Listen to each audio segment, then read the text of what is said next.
Yan, sa panahon ngayon, kilalang-kilala mga Pinoy sa pagiging mahusay na cartoonist. Katunayan sa mga kababayan natin sa ibang bansa.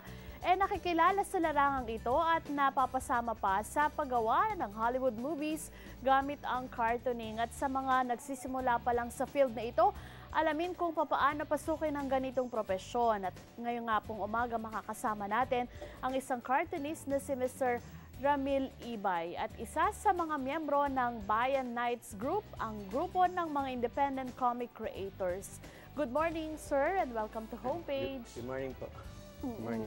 Yan, chika-chika lang tayo Kasi marami ang mahilig mag-drawing. Pero ano ang kaibahan nito sa isang cartoonist? Well, ang isang cartoonist kasi, tawag dito, meron silang responsibilidad para sa mga tao na tumatangkilik ng kanilang mga works. Ayun. Kaya... So, medyo nahiya si Sir first time sa camera. Hindi, kasi diba, kilalang-kilala dito sa Pilipinas yung comics nung mga dating panahon pa. Kasi ngayon medyo nawawala na siya eh. At ang isa doon sa nakakalungkot, parang yung ating comic industry na naging gabay ng mga bata noon para pagpraktisan nila nung kanilang pagbasa at dun sa kanilang mga, sabi nga ay yung creative, yung kanilang pagiging creative as an artist ay naipapakita dito. So, anong estado na nung comic industry dito sa ating bansa? Actually ngayon, ang comic industry is medyo mahina. Hindi pa naman siya patay, unlike nung paniniwala ng marami. Pero sa ngayon kasi, yung mga independent comic creators is making a move to revive the comic industry. Isa na nga dito yung grupong Bayan Nights na yun nga, tinatry nila i-promote yung mga iba-ibang comic creators, kanya-kanyang mga characters tulad ni Kalayaan, Pag-asa. Yung sa akin naman po, si Maso. Si Maso, okay. And speaking of Maso, ito yung sample nung nung ginagawa mo. Paano mo na-create itong idea ni Maso? Si Maso kasi inspired siya ni, yung whole concept ng Maso, inspired siya ni Manny Pacquiao. So dito sa last page ay nandun yung picture ni Manny Pacquiao. Caricature ni Manny Pacquiao. Caricature ni Manny Pacquiao na parang ginawan mo siya ng kwento. Inspired siya nung achievements ni Manny Pacquiao kasi fan ako ni Manny Pacquiao. At saka kasi nung bata pa ako, medyo nabubuli ako. Kaya ganun. Parang inspired ako sa mga superhero. Kasi 'di ba sa abroad, lalo na sa Amerika, meron silang mga characters na tinatawag yung mga sa DC at saka sa Marvel, 'di ba? Tayo naman may sariling version din tayo ng mga character, Pinoy heroes. Meron din.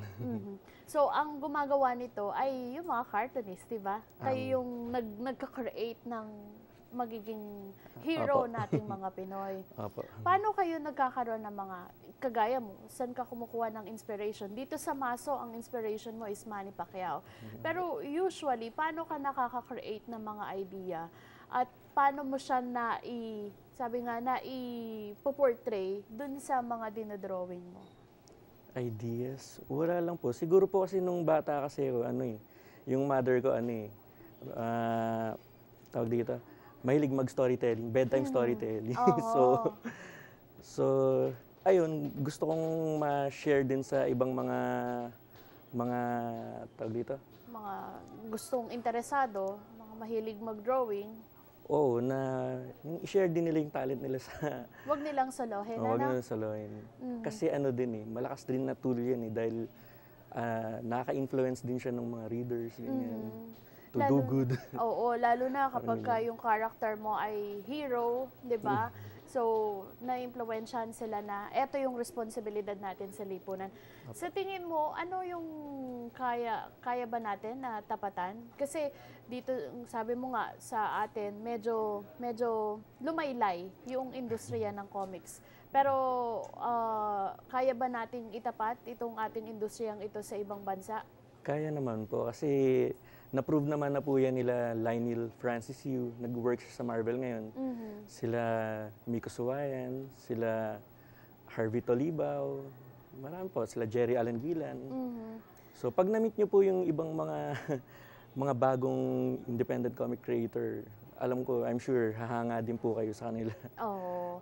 Ayan, bago natin pag-usapan pa si Maso, marami kang mga illustrations na dala dito, di ba? Ito cute na cute ako dito sa mga biik na illustration mo. Anong kwento dito?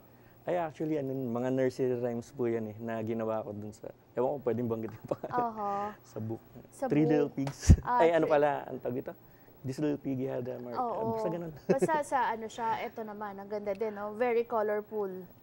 So, ano naman ang kwento nito? Nursery rhymes din sa siya. nursery rhymes Puro din. nursery rhymes So, sila. puro nursery. Ang gaganda kasi, ito pang bedtime stories, di ba? Na, parang napapanaginipan niya. Di ba?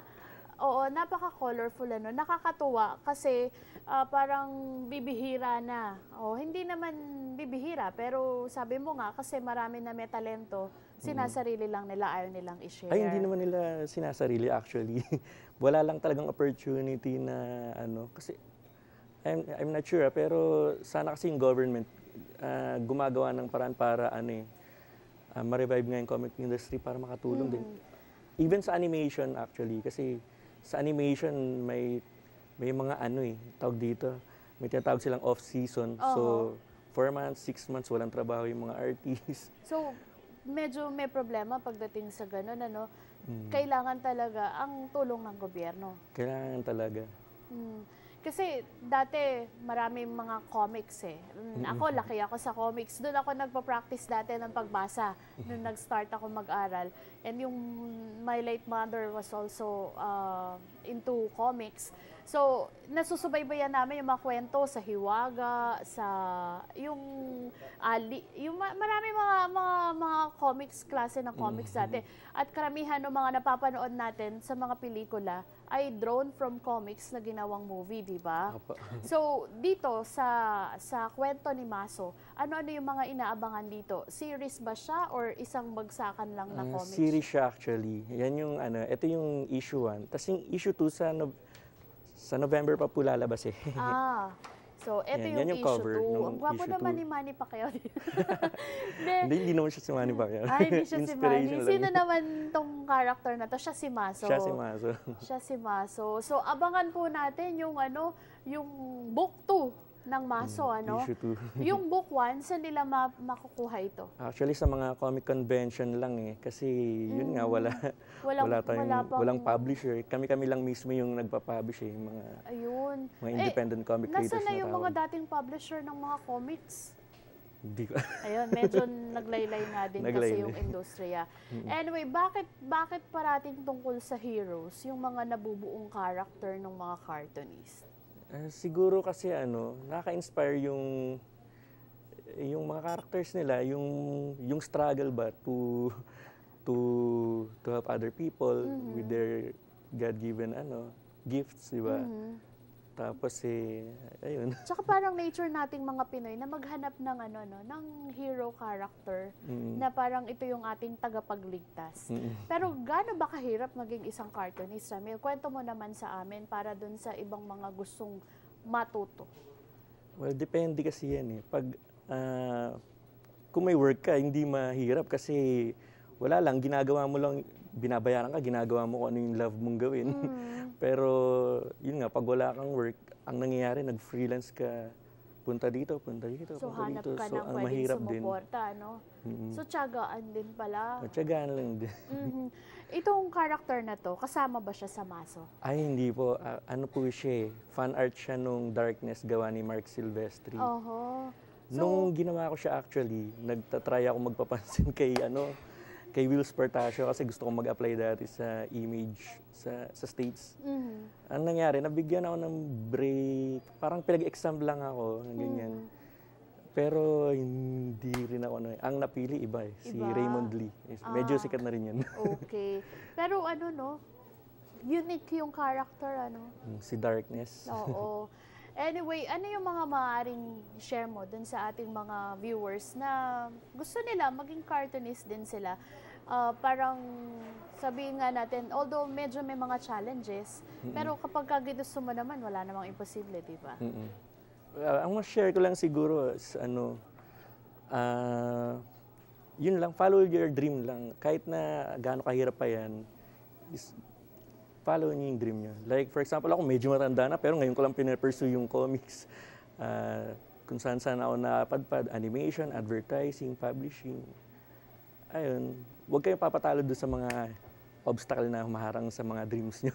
Ayun, yun ang importante, di ba? Sabi ko nga doon sa status ko sa Facebook the other day, nothing is impossible. Kasi the word itself is saying na, I'm possible. Di ba?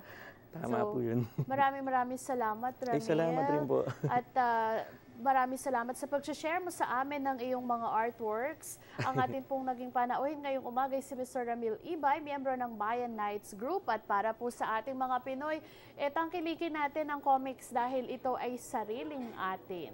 Anyway, alamin po kung bakit may ilan sa ating mga nagkakaroon ng food allergy, mga pagkaing nakakapagpa-trigger ng allergy. Yan po ang inyong abangan sa pagbabalik ng homepage.